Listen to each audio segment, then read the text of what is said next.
I have my favorite exercises what helped me build my glutes. Not to mention they were looking like a messed up garlic. You don't have to exclude any exercises. Just because you're not going to see the exercise what you like the most, it doesn't mean that it's not going to build your glutes. I'm just giving you the list what helped me the most and I'm connecting with the most. And I already talked about and covered the function of the glutes, but just a reminder, they are extending your hip. So I already covered the functions, but just a reminder, your glutes are extending your hip, doing external rotation and abducting your leg.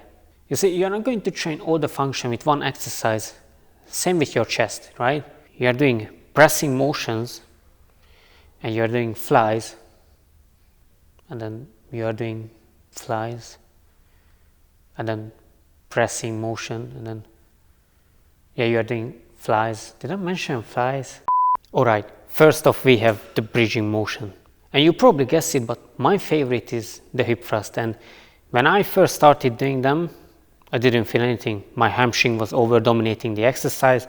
I felt like my hamstrings are more pumped than anything else. And that's when mind muscle connection came in place. So I started practicing it, contracting them. It helped me build my best glutes ever.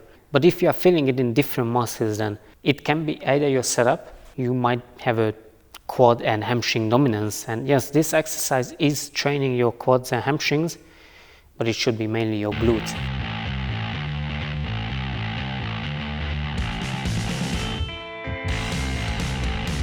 For hinging, if you're not doing this, you're missing out. And that's the 45-degree hyperextension. And with this one, I like to place my foot in just a hip width apart and not pointing them out. If you point your toes outward, in my opinion, you're just feeling more in your hamstring than anything else. There is one more trick. You have to keep your back rounded, and not just the upper back, because it's so easy. Everybody can round their upper back. But it's really difficult to round your lower back, and that's what you want to do. So you round your hip. That way you can prevent your spine erectors from eating up the exercise, and you're not going to feel anything else, just your glutes.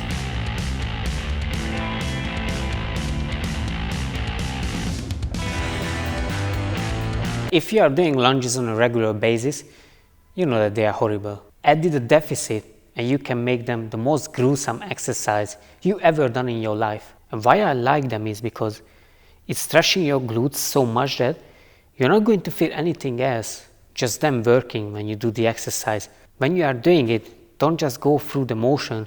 You try to actively stretch it and contract it at the same time. And that way, I don't even have to say anything. Try, grab too heavy as dumbbell.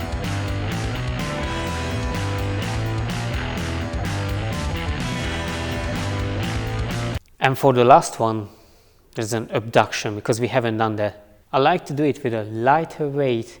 And yes, I like the side leg raise, seated hip abduction. And I like this one, just with a slight angle forward and just with a light weight. You probably won't max out the machine, or you can do it with the max weight, but it's not really recommended, because you are training your upper glutes. And most people have a hard time connecting with their upper glutes. So what you can do is lighten up the weights, and you really just try to do it with your upper glutes. You try to contract them even when your legs are together.